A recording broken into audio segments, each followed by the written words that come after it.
Hello, everybody. It's Dr. Jonathan, and we are back live again on a Sunday morning, and we have another fantabulous guest. Now, this week and next week, we are exploring themes in honor of Black History Month. Now, today's topic is much more around, I would say, authenticity and inclusivity. And the thing that we find whenever we celebrate anything that is kind of uh, uh, an essential element of culture and society, we realize that what we celebrate for one, we celebrate for all. And the lessons of one are the lessons of all. So as we explore these two weekends, it's important to remember the applications of what we will be exploring, both in terms of broader social concerns and evolution, but also in terms of our own inner work and journey. Now, having said that, let me get into the announcements. And I'm going to just say this to Susan, because everyone knows we're doing this live. I don't know if it matters, Susan, but I see you big and me small. I don't know what that's all about, but I'm going to mess with my camera there. So the first thing I want to announce is that Tim Wilson's Drive, the Mariposa Insurance Donation Match Challenge, did you get that? That's so complicated, but it's wonderful, is already a success, because Tim said that if we raise $2,000 as a community to go towards our whopping massive insurance bill that hits us every January, then he will donate $1,000. And if we raise $4,000, he'll donate $2,000. And we've already hit the $2,000 mark. So first of all, thank you one and all for being a part of keeping our community vibrant and our building. I was going to say in one piece. I don't know if that's the right word, in its many wonderful pieces, but there's more to go. The next thing is that we have a special program coming up called Althea, Be My Valentine. And this is really about exploring love and community, and specifically what we love and look for in spiritual community. It did start last weekend, but it's continuing, and you can join today at 2:30 p.m. by Zoom. It's hosted by Nancy Ruff, Liz Picard, and Courtney LeDuc, and it's all about creativity and community as a spiritual practice. So check that out. It's 2 hours long, and you can go to our website, newsletter, or even in the chat to get the details. All right, you still with me, Jessica? This is all good stuff. Okay, Community Connections this Thursday continues. Now, this is an important announcement. The announcements are about to get sad, or at least complicated.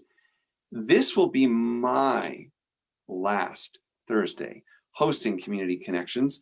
It's at 11 a.m. and then Joni hosts it at 7. It is free. It is available to everybody. The details are on our website in the newsletter. However, even though it's my last Community Connections, it's not yours. This will continue as it has for years now. I've been doing this for about 5 years, every Thursday. Right. Tuesday night, February 23rd, a class that I've been dying to do and finally had the guts to do it. It's called Red Earth, White Boy. And it's about 4 Indigenous teachers that have really shaped my life, my work, my own healing, and it's kind of a fun, wild tale of unexpected encounters and lessons around the world.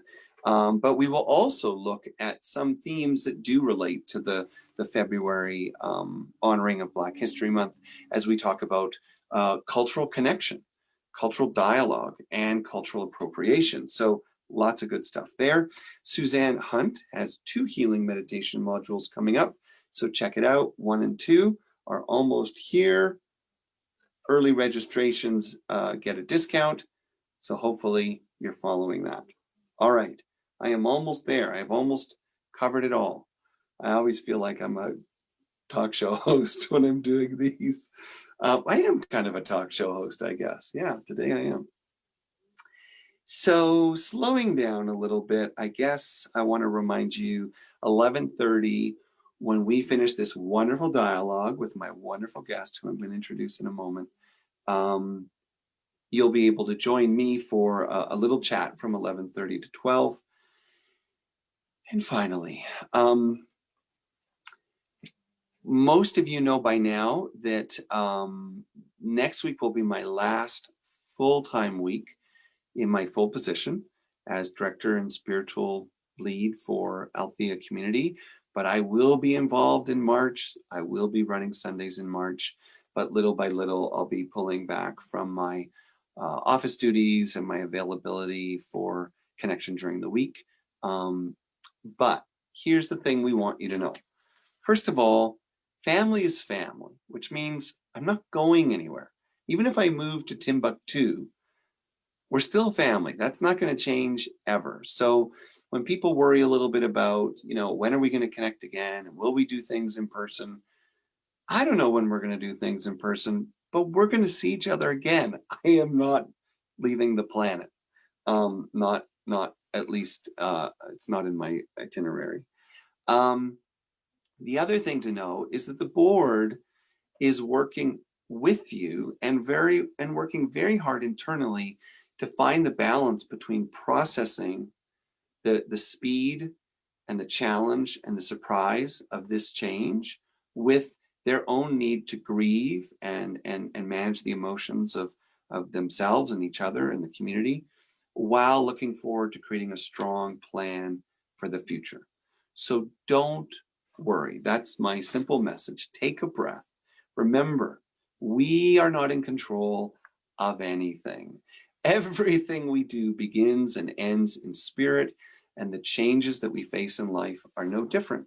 So, on that note, let's take a breath, and we are going to start to slow down as we get ready for our conversation with the magnificent Jessica Herring.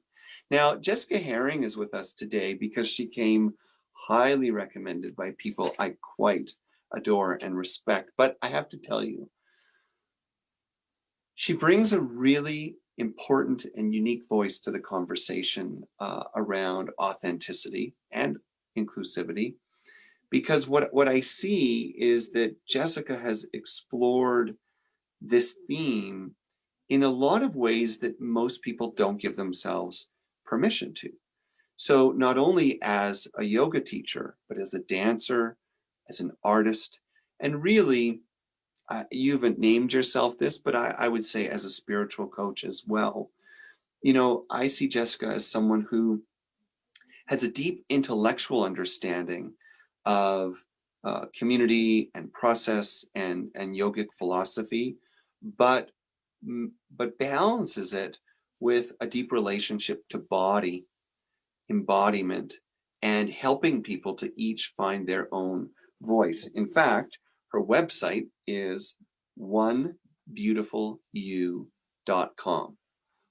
What could be a better website on the planet? That's got to be the best URL ever. One Beautiful You. So if that doesn't say it all, I don't know what does. Let's take a breath. I'm going to ask you to close your eyes with me now.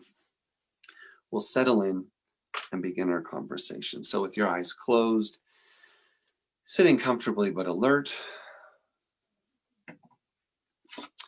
And I'm going to invite you to try this little breath with me. You're going to breathe in twice. And when you breathe out, you're going to keep your mouth closed and you're going to hum your breath out. So breathe in 2 breaths. It can be like a sigh, it can be like a tone. Put one of your hands over your chest, your heart, one on your belly, and just see what that experience is like. 2 breaths in, and then a humming exhale through your nose.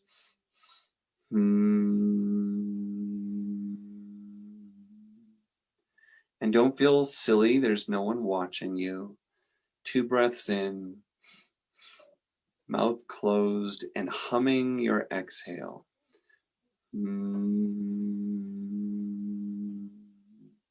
And And we're going to do this for another 30 seconds. I encourage you to commit to the process, get over your feelings of awkwardness, and just notice the vibration in your chest. Notice the feeling of your breath.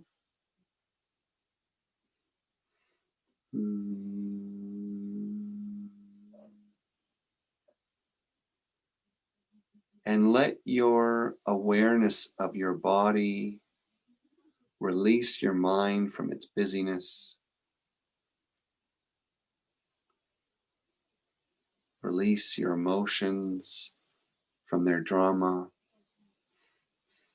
And then letting your breath grow soft and quiet and natural.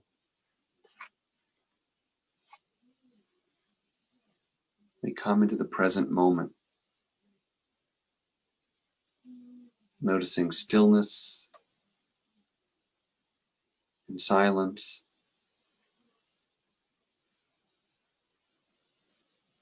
and sensing the way we are connected through this stillness and silence wherever we are, whoever we are, and whenever we watch this. We affirm that this stillness and silence is our source.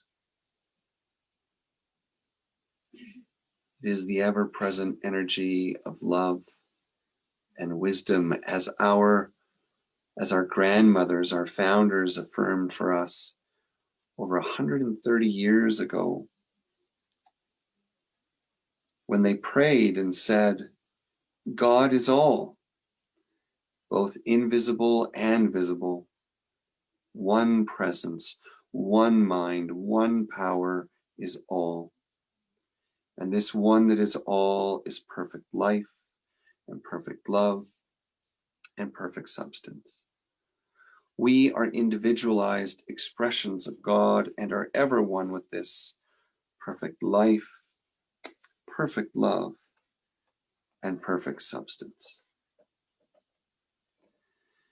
And staying with your eyes closed, if you like, hand on your heart, feeling the way you relax into this presence that we share.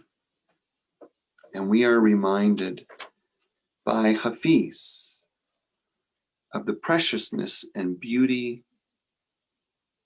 that each one of us expresses, that each one of us are.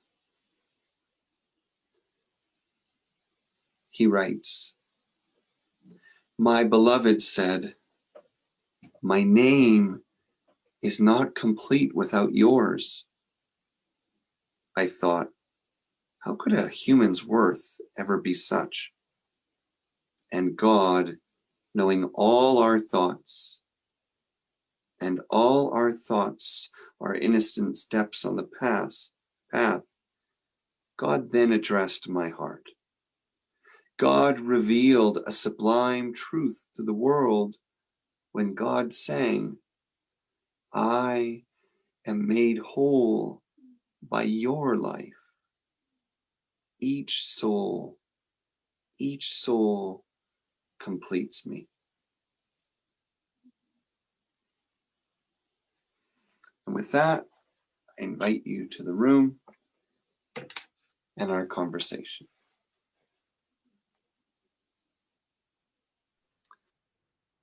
So, welcome, Jessica. Glad to be here. Glad to have you. Let me start off by asking you a question about your work. When did authenticity start to show up as a theme in what you do, whether it's art or dance or yoga? Because I've explored your work a bit, and it seems it is a very prevalent central theme. You know, of all the things that a person could choose to focus on, why helping people to find that voice or authentic self? I guess because that's what I'm struggling to find myself. It often seems that we as teachers teach what we need to learn. And for me, I started off, I was a classical ballet dancer for a while. I moved into classical modern dance. Um, and for me, there was a lot of struggle initially with just trying to figure out where I fit in. So in the classical ballet realm, before Misty Copeland became Misty Copeland, I often felt like an outsider. I often felt like I didn't quite fit in, whether it was just physically how I looked or how my body operated, or even um, just being in the space. So I think it sort of started laying its seeds very early on in my ballet training. Um, and then it sort of manifested when I went to college. I went to a liberal arts school. So, of course, they're constantly looking at why you're in this world and how you're a part of this world. And then it became more prevalent as I went to New York and had a career as a dancer and finding again where I fit. So I think it has been laying seeds throughout. In terms of yoga and the philosophical teachings that I teach, I think it has to do with this idea that so many of us, maybe not so many of us, but we adopted this ideology that there was only one way to be, and to be a good person and to be a whole person, you had to be a particular type of way. And the human experience is more varied than that. Sometimes we're angry, sometimes we're petty, sometimes we're generous and brilliant and loving and compassionate, and sometimes we're not. Um, and so for me to start to find that sense of wholeness and integrity within my own being, I started creating work. Um, so I guess that sort of answers that question, I think. So here's a question about art that I'd like to get into, because listening to you, what strikes me is kind of this significant, even if a bit cliche, theme that a lot of people who are not in the arts sort of observe in writing and film about art. And that theme is that somehow the greatest art is really a reflection of the deepest experience or exploration of the artist. That it's really most powerful when it's not about anything really except your innermost struggle or process. Yeah. And what occurs to me as I listen to you is that's probably true or truthful. And that's probably truthful because it seems to me that's what we're all dealing with. Like we're all trying to understand what it means to be fully human, fully authentic in a world of conditioning. And so if that's the core of where a dance or a performance or a song is coming from, maybe there's some unconscious connection people feel. Do you do you see what I'm does this make any sense? It does. I feel like the word you want is duende. So this word was first codified by Federico Garcia Lorca, Duende. and duende. And it refers to this idea that, in the darkness is the light, in the light is the darkness. The most vulnerable pieces are the ones that shed light on something, which is why, like, gonna out myself. I love bad pop music, but I love specifically like love songs, the ones where you feel a bit of the twinge of pain of like, I love this person and yet this isn't going to work out. They have this essence of duende to them. So there's something very beautiful and poignant and special, but there's also something kind of dark and painful. And it's got that vulnerability of walking the two. And I think that a lot of art that really speaks to us speaks to our hurt as well as our hope. And it's marrying those two that sort of allows us as the viewer, as the witness, as the audience to take our own journey and find a connection with ourselves as well as the art and the artist. So, Well, it's interesting. I do this little kids video before we go live here. And the message today was for kids to learn more about their emotions. And just because, we all grow up with emotions, but I'd say most of us have terrible training around what to do with our emotions. And so part of the message was just, Yeah. you don't need to act out from your emotions, like hitting things and breaking things or insulting people, but it's really important you feel them. And it's really important you don't hide them, and don't be ashamed or embarrassed of any emotion at all. And so what it connects in my mind to what you're saying is that hurt is something that we all feel, but I think is difficult for people to give into, right? Like we're almost too quick Yeah. to about the hope, too quick to want to talk about the light instead of being with the dark. And I think what I hear in what you're saying is that when we move too unconsciously and chronically to the light, we actually cast huge shadows that we're going to have to face. And when we face the shadows, we actually find our way to the light. Is that what you're talking about? Exactly. Because I mean, I think a lot of times, I can't speak for anybody but myself, but I know when I'm forcing myself to go towards the light, to see the optimistic, when that's not honoring what I'm feeling or how I'm experiencing the world, it ends up causing this bigger series of events that are the larger shadows that were cast, almost as you were talking about. And it's not like I have to act out everything that I'm experiencing, as you were telling the children, but I do think that we need to honor the space and the wisdom of those emotions, um, because they're there to teach us something. Whether or not, my teacher usually talks about this notion of our emotions, our feelings tell us when something's really important to us. And if we quickly just pass something because it's not positive, because it's not light, we're missing the lesson there. Like whether our jealousy is, I'm jealous of another person having X, Y, or Z, that might be something of, oh, I'm not showing up as fully in my own life as I could, as I would want to. Or, maybe what they're doing is something that is actually important to me, or any other myriad of things. But sometimes the tendency, at least I've noticed within American culture, is we try to be optimistic, we try to be happy, we try to push towards that as though anything else is not acceptable. Yeah. This brings up another topic for me, which I didn't expect to address with you, but I'm curious to pick your brain about this.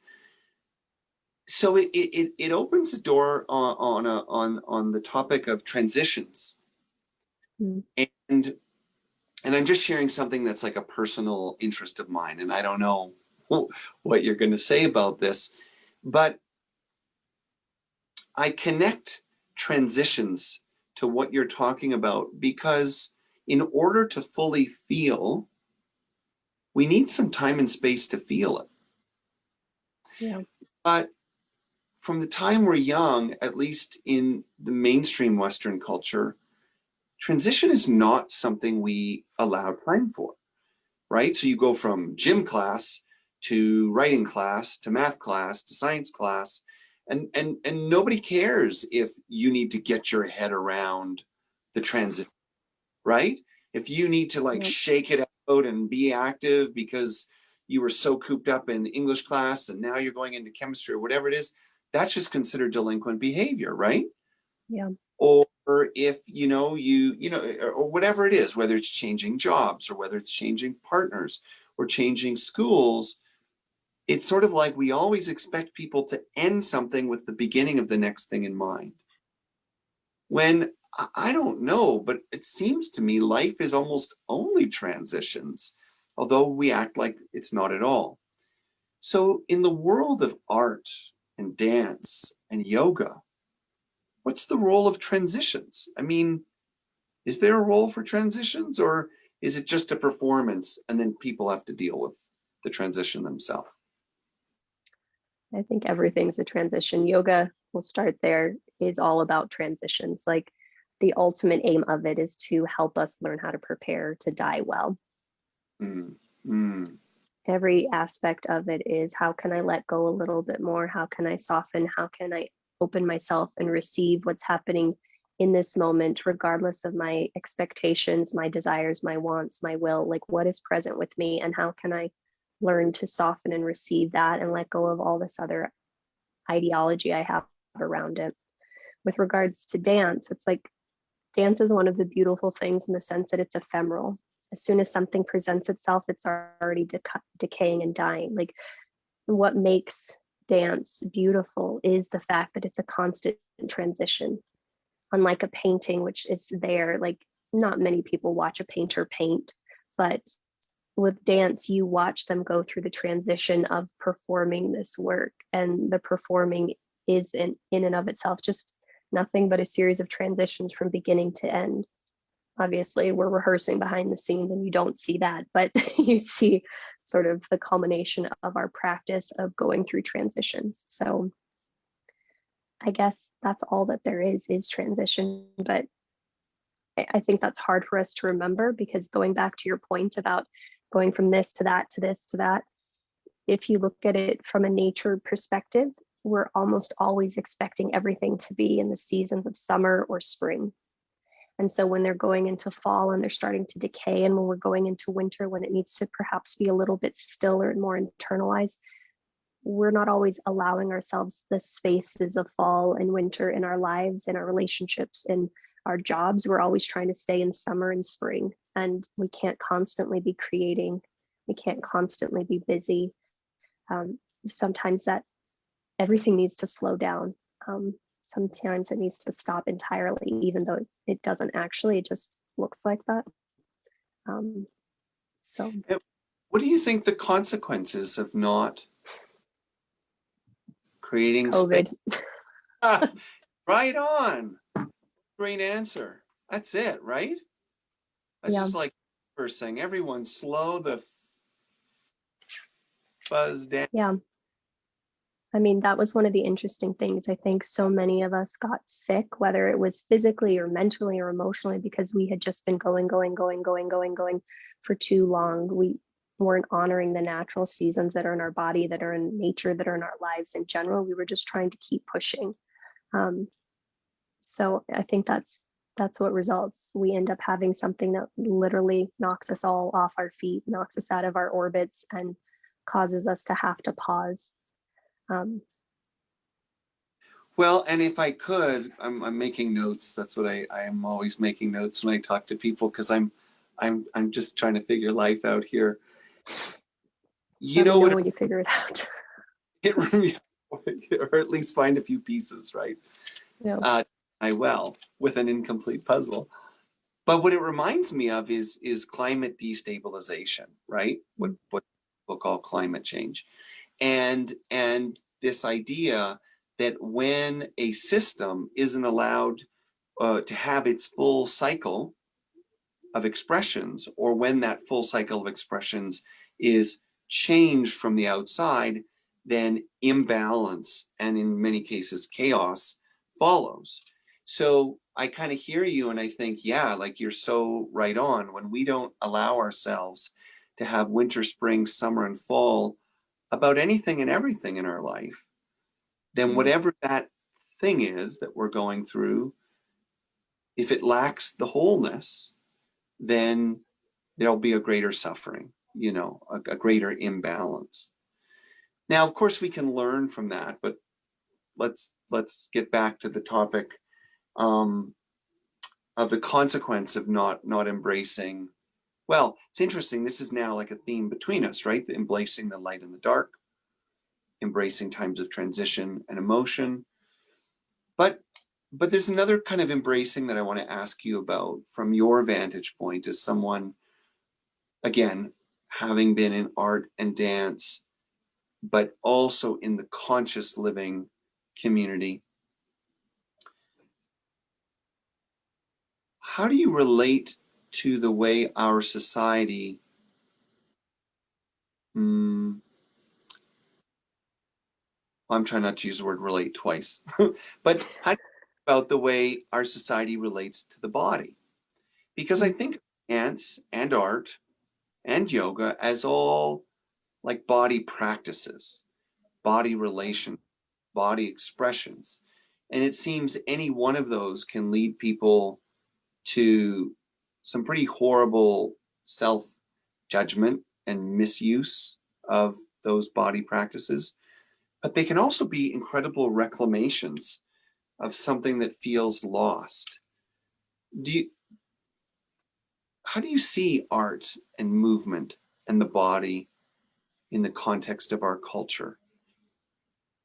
Do you think it's well accepted, or is it still those That's who do it and mainstream watches from the middle? You know what I mean? Yeah, I feel like unfortunately many of us sort of treat our bodies like a machine, as though it's something that we can always control and direct and manipulate. Um, Jonathan, are you still there? You look frozen on my side. Yeah, we have a little bit of a lag. You're a little bit lagging, but I'm here. Can you hear Hmm. me? Hello? Maybe somebody jumped on your internet. Oh,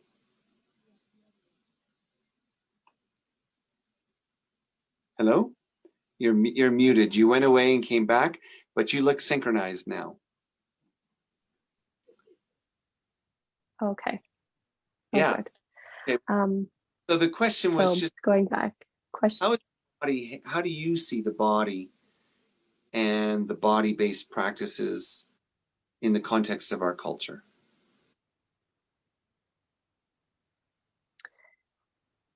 Unfortunately, I think a lot of us use a lot of body-based practices as a means to try to control the body. So Right. we look at it like a machine that we can direct and manipulate, and like the brain knows more than the body.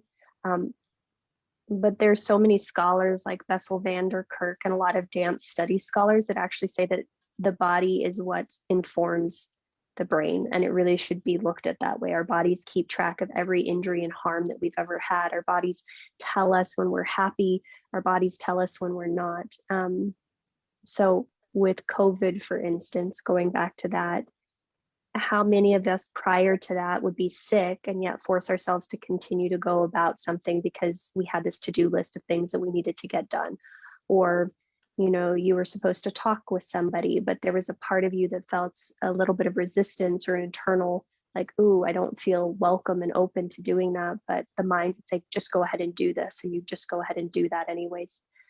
So for me, in the body-based practices and dance and yoga and everything else, I try to honor what is true for me there, really paying attention to what makes things feel enlivened, what makes things feel easier and more effortless in my life, whether that's what I'm eating, whether that's when I decide to go to sleep, whether that's, you know, just how I'm exercising or taking care of or tending to myself.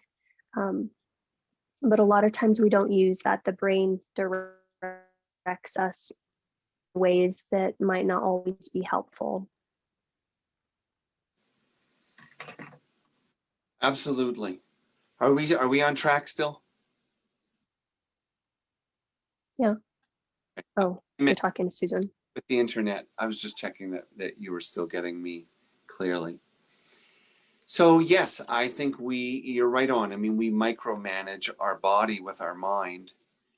But interestingly, what comes to mind for me is that when I hear you talking about the centrality of the body, which is actually my own experience as well, that the body is a far wiser place to start spiritually, emotionally, energetically than anything else.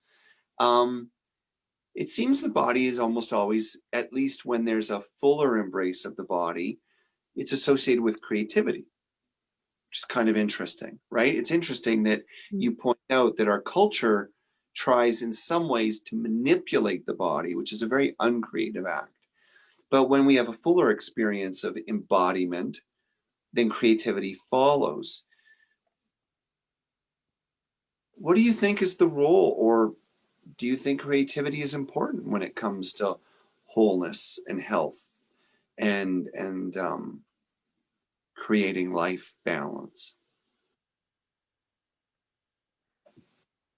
I think that creativity is important. I think that's one of the best ways that most of us can find authentic expression. And it doesn't mean you need to go out and learn how to compose a sonata or, make a dance or even write the great next epic novel. I mean, it could be anything in terms of like how you garden, it could be how you cook, it could be how you keep your house, like maybe you're decorative in that way. Like I think creativity has unfortunately been labeled to just something that a select few can do. But all of us are creative. And I think that it speaks to something you and I had talked about earlier in the week, which was this notion of the Mahad. So the Mahad is the combining of Purusha, which is consciousness, and then Prakriti, which is a creative force beneath it. They come together, and each one of us is said to have a unique reason for being. That's our Mahad, and then it comes out into the different gunas that come into our Ahamkara, and then of course those go down to the elements, and it's kind of complicated. But the essential nugget is this: it's only through creative means, whether that's speaking, whether that's literally physically making something with your hands, whether it's any type of creative expression. The more that we do that, it gets us closer to why we were brought into being in the first place. So I think it's important for all of us to do it, and it doesn't have to be great. Nobody has to like it. It doesn't even have to be something that is considered art, but it is important for us to have that expression. It is important for us to honor what is authentic to us. Yeah.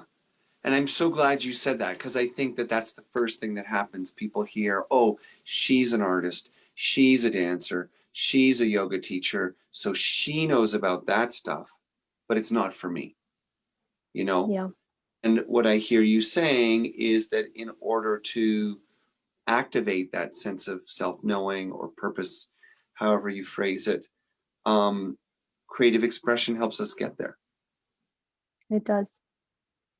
So if that's true, let's just jump ahead a little bit. But why does authenticity matter? Building on this yogic philosophy, like, let me just play devil's advocate for the second.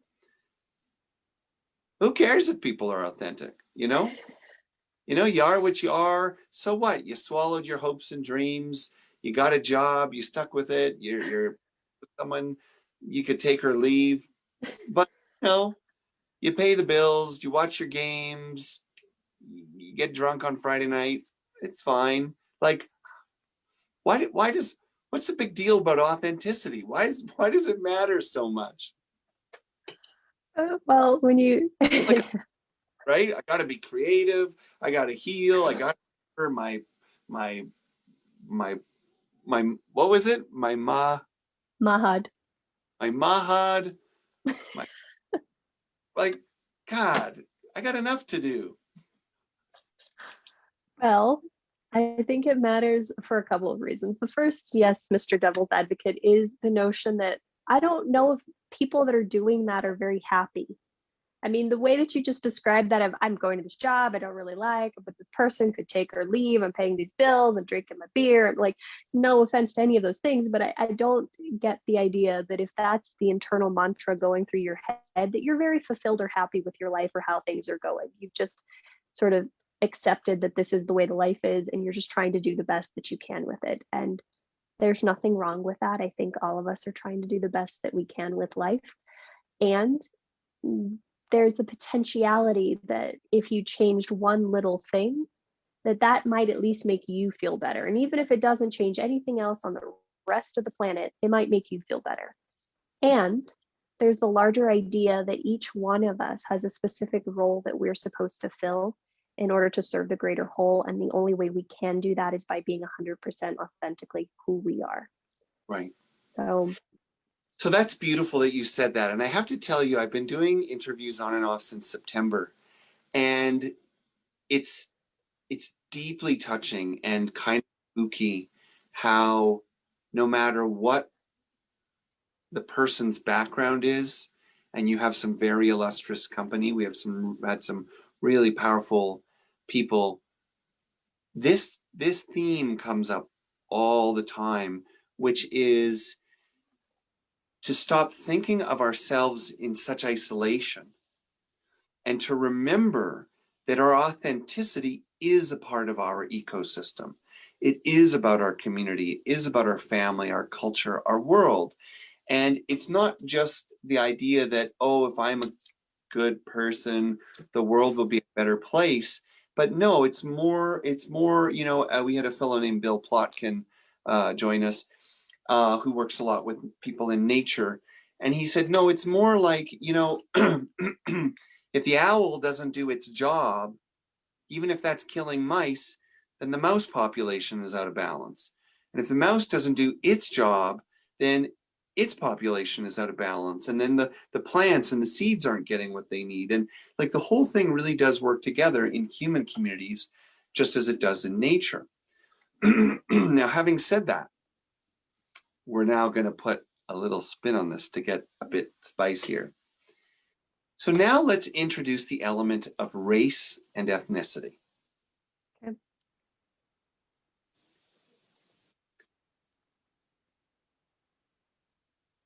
And, it's very emotional for me because,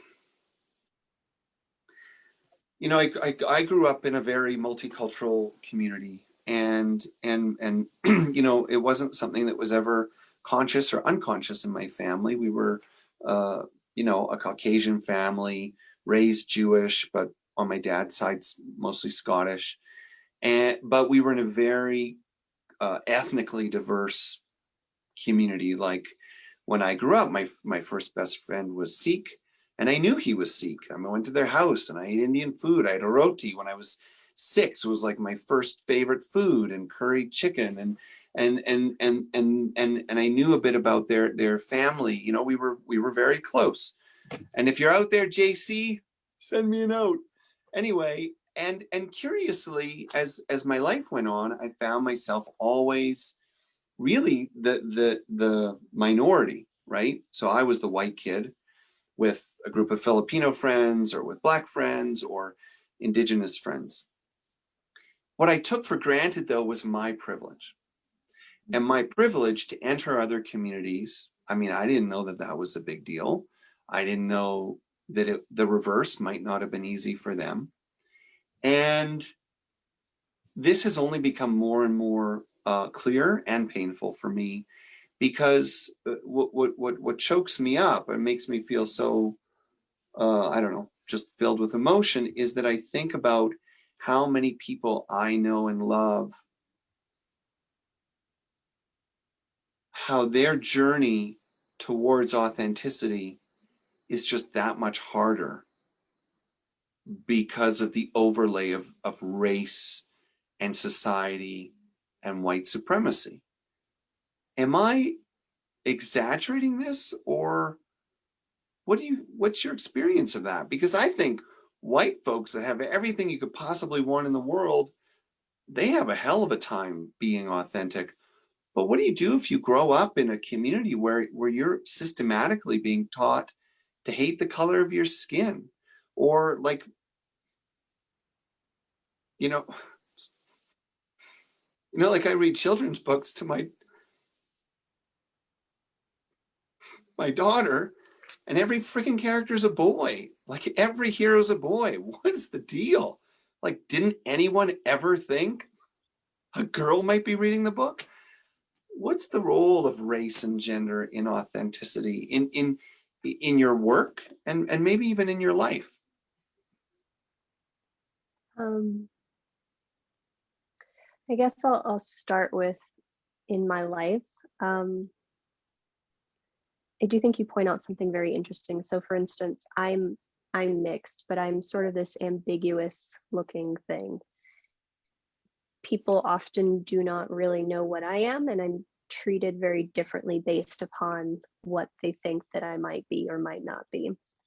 So that influences in certain respects how I can authentically show up, or even how I feel like I can authentically show up. One of the saving graces of my writings and through making work through dance is that there's a bit of space, there's distance between me and the audience. And so that enables a little bit more safety in terms of how I can try to push those boundaries of showing up authentically while also meeting whatever social, societal things might be coming back in opposition. So I think for me, it's been trying to navigate it by finding different means. Um, and it is painful at times. I know that, so I've done a few acting projects as well. And one of the hardest things for me to do is to be angry. Like I can easily submit, I can like cry, I can do all the other things, but to be angry is really hard for me because societally we don't look well on angry women, loud women, pushy women. And then of course we don't look well on Black or people of color being angry, being loud, being pushy, even if they're correct. So like for me personally, that's always something where if I have a scene where I'm supposed to be this strong, domineering woman who could be perceived as angry, it's really always kind of a challenge for me to fight this internal struggle that's going on in order to do justice to the role. Um, and it's, I don't know, I don't have a solution for it. It does make me wonder though, in the sense of this whole authentic expression notion, when people are able to show up, even if you don't necessarily agree with what they say, and even if it does evoke a sense of discomfort or pain or sadness or grief or guilt or whatever the heck it evokes within you, it does provide a bit of opportunity to reflect. And it does give you the opportunity to see where you are in that conversation. Um, so yeah, I'm. Hmm. So what do you think, and again, when we talked about talking, I kind of warned you that sometimes it gets weird. That's Oh, okay. so what, I mean, as a kind of multiracial chameleon, what do you think you have seen that others don't see? I mean, I'm not quite sure how to ask the question, but I remember, so obviously I'm white. I mean, that's the way I get labeled. Although, interestingly, when I fill out a form, I never check white. I always check other because I think Jewish people have been screwed over long enough that I don't want to be lumped in with, you know, whatever, the NRA or whatever. Sorry, that's an inappropriate reference, but I don't want people making assumptions about what white means, especially when I feel that my ancestors suffered for not being white enough. Yeah. And in that, for that matter, I mean, even the Scots have been brutalized for being a minority. Um, I remember a day when I was in college and I had a neighbor in a little apartment complex. We all had private entrances. But one day, I don't know, I was leaving my apartment and I made some, he asked me something about what I was doing or where I was going. And I made some comment about, I don't know, something Jewish. Like, I don't know, maybe I was going to synagogue for something. I don't know what it was. Or maybe I had the day off. And I remember he was like, "What? You're Jewish?" And I could see this whole thing happen where he was like shocked, like almost offended, because I tricked him into Yeah. believing that I was like a normal white guy. And that was like pretty much the end of our relationship, right? Like he did not like Jewish people. So I know you have a diverse background and you briefly touched on it where it's sort of like depends on the context, how people see you. But I know that, having lived in Mexico and also, a son with Mexican and native blood, the mestizo, the coyotes, the mixed bloods, there's a whole universe of experience there that is different than, you know what I'm talking about? Yeah. Can you speak to that a little bit? What that's taught you, how that's been a blessing, a curse?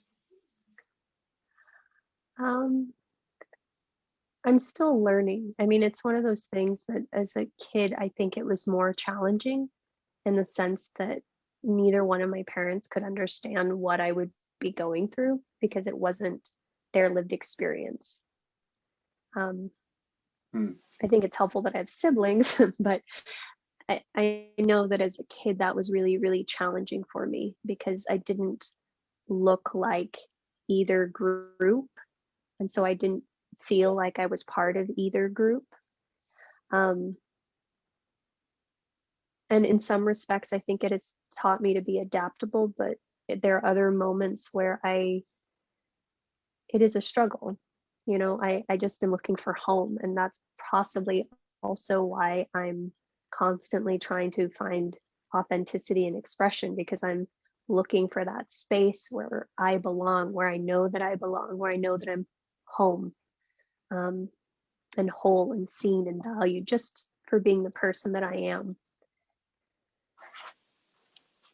So I'm not sure if that answered your question, but that's just like the first thing that comes up. Yeah. Well, and then how, and I appreciate that your work is mostly with people in small groups or one on one, but let's face it, we've all had a pretty big year since what I would call the George Floyd uprising to Hmm. contemplate race relations in this country. And I wonder if you've had any thoughts about what you'd like people to know about healing race relationships, about dialogue between communities and cultures. I mean, if you had a platform such as right now, and there might be somebody listening, which there might be, what would you want them to know if you can contribute to that dialogue? It's not going to be comfortable and it's not going to be easy. I mean, honestly, like our country, we've come so far, and yet there's still so much further to go because we have to sit with that discomfort. It's not going to be easy. Like every one of us has privilege to some extent. I've got a certain amount of privilege because of the tone of my skin over people that are darker than I am. I've got a certain amount of privilege because I'm educated. I've got a certain amount of privilege because I'm attractive. I've got a certain amount of privilege because of any number of reasons, and that applies to all of us. There will be certain moments and in certain circumstances where all of us will have privilege over another person, and then there will be other circumstances where we have a little bit less than. And in order for us to actually heal, we're going to have to find, I guess, the ability, the courage, the strength to sit through that discomfort and know that sometimes I will have more privilege and sometimes I will have less. But how can we try to come together so that it's, I don't want to say fair, but that's the first word that comes up, but that it's conducive to healing on all fronts. Um, so I guess if I was to add anything to the conversation, it just, one, it's going to be uncomfortable, and two, it's going to be hard, but that doesn't mean it shouldn't be something that we shouldn't engage with. Well, yes, I'm with you. I mean, I think, when I look at my experience of, racial reparation in Canada, where I'm from, and there was a huge movement by the Canadian government, some decades ago to acknowledge what was, done to Indigenous people, and billions of dollars were put into it and inquests, and it became common knowledge in every household. And it's still going on and it's still painful. And the horror stories still need to be heard. And I think what I want to echo in what you're saying is that there's a tendency to want, and I don't know if it's just our culture or human nature or a bit of both. There's a tendency to want the good stuff, which is, you know, the Paul McCartney and Michael Jackson song where we're all holding hands and triumph, like the inauguration day, woohoo, like everything's good. And it's like, yeah, I mean, those are inspiring moments, but we're now going to have to like slow down and really be with each other's pain, right? Yeah, exactly. I mean, and that's the thing. But the challenge is back to authenticity. You have to be with your own pain first. If you Mm, can't sit there with your own discomfort, if you can't sit with your own guilt, your own sorrows, your own regrets, you can't possibly do it authentically for another person, because every time you come into contact with them, they're just going to immediately trigger your own stuff and you're going to want to try to shut it out.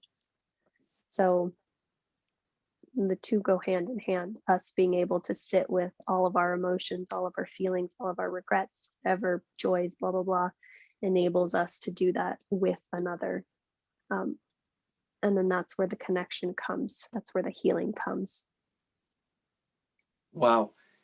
I can't believe we're already out of time, but it's amazing the way we've come full circle, because really we started by talking about how there's so much light in the hurt, in being with the hurt. And there's so much hurt when we only fixate on the light. And so there's this weird opportunity for a very deep healing, not only between communities and ethnicities and, you know, marginalized groups, but just for humanity, that we can claim our wounds together. You know, it was always my feeling that the colonizers have been colonized as well, because I don't believe that the colonial consciousness is good for anybody, not even the colonizer. It may have served a purpose for a time, but it becomes like a poison. I'm sorry, in my mind. No, it does. And I think that's something, her name is Guru Priya Beth Sanchez. She's one of the ones who first introduced this to me, but she's also a mestiza. And, you know, like her, I have the colonizer and the colonized all in one. And so then that is, again, part of that healing. Like I have to do it on my own. I have to do it for myself to be able to help others do it for themselves and do it for the community in large. Because whether or not you are labeled as the colonizer, there is still part of you that is colonized. And whether you were the colonized, there is still a part of you that's colonizing others or colonizing yourself. So it's definitely something that we have to balance: the light, the dark, the pain, the joys, all that has to be balanced together. Well, and in the end, it also comes back to this theme of, why do I keep forgetting the word Mahad? Mahad, yeah. Mahad. That there is something of us in each and everyone, and something of everyone in us. And if every story can't find its fullest expression, regardless of whether that, right? But to take the journey, whether it's gender or sexuality or skin color or whatever, that journey is something that enriches us all. Right? I mean, right? Exactly. Yeah. Right? I can't believe we ran out of time. Well, let me say, if people would like to get to know you a little better, your website is onebeautifulyou.com. Jessica Herring, like the fish, which you're fond of saying. Yeah, maybe we'll get to have you back again someday. I don't know if you'd like that. I would enjoy that. So I'm going to do a couple of quick announcements and I have a reading to close. Is there anything else you'd like to share before we wrap up? No, I was just grateful to be here and have this conversation. I think it's important, and you're just such a bright light. Well, you're a nuanced light, and I appreciate your humanity. As are you, a bright light, a nuanced light. Yes, I appreciate you so much. I think there's been, honestly, I think there's so much in what you shared. I hope people will listen to this again. I really do. Me too. I'll listen to it again. Well, on that delightful note, I'll just quickly say, hey folks, remember, Tim Wilson's Mariposa Insurance Donation Challenge continues. We are grateful for you being here on Sunday with us in this gathering. All your contributions, your time, your energy, your love, your suggestions, and your financial contributions. That's what keeps us alive and moving forward. So thank you for that. Don't forget, Althea Be My Valentine continues today. Creativity and community. That's what it's all about. We just talked about it. So go online to find out more about that. Community Connections will continue indefinitely. My last Community Connections is 11 a.m. Thursday, and 7 p.m. is Joni. She is brilliant. Also exploring more of these themes this week, I will be doing Red Earth, White Boy. And it's funny how you can say that poetically, Red Earth, White Boy. Or you can just say white boy. I don't know, it's like a different word. Anyway, that's Tuesday at 7:30. Suzanne Hunt's classes are getting started. Look those up, Meditation 1 and 2. And finally, I want to close with a poem by Joy Harjo, who is a beautiful Native American author from the Pueblo communities in New Mexico. And really, to me, this is our closing prayer. After this, we will say goodbye to the Facebook group. And if anyone wants to join us live on Zoom, the information is posted and you can pop in and we'll have till 12 o'clock to chat. Can you hang out to the end of this poem? And then we'll see what happens next. Okay. All right, so wherever you are, whoever you are, I invite you to take a breath and let's create a transition. Drawing in the life force that is ever present and all around, holding it just a moment, feeling the way the whole universe moves inside you. And then a release, and letting go, love and gratitude for the day. Give yourself this moment to come back towards stillness.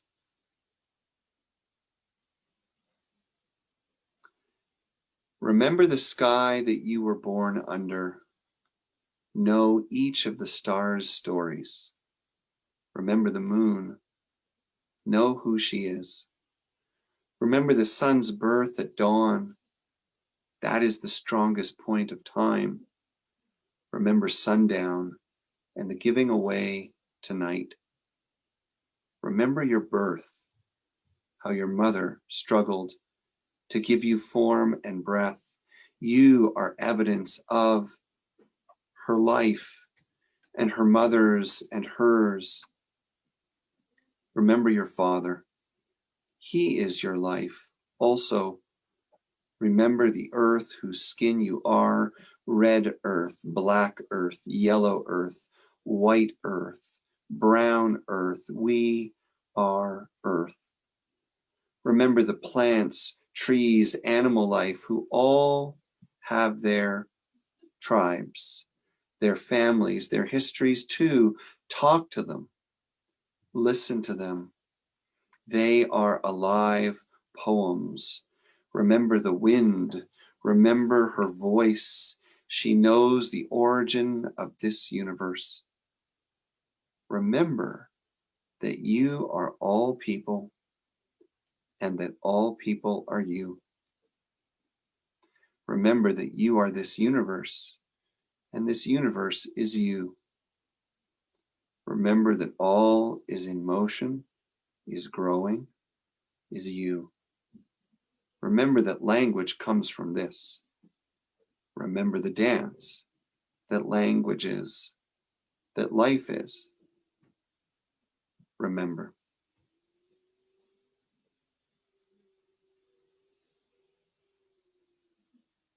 Amen.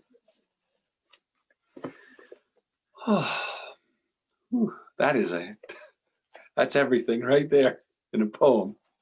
If I were her and I wrote that poem, I'd just be like, I'm done. I'd just leave. That's gorgeous. Joy Harjo. Anyway, thank you again, Jessica. It's just a gift to be with you. It really is. Thank you for having me.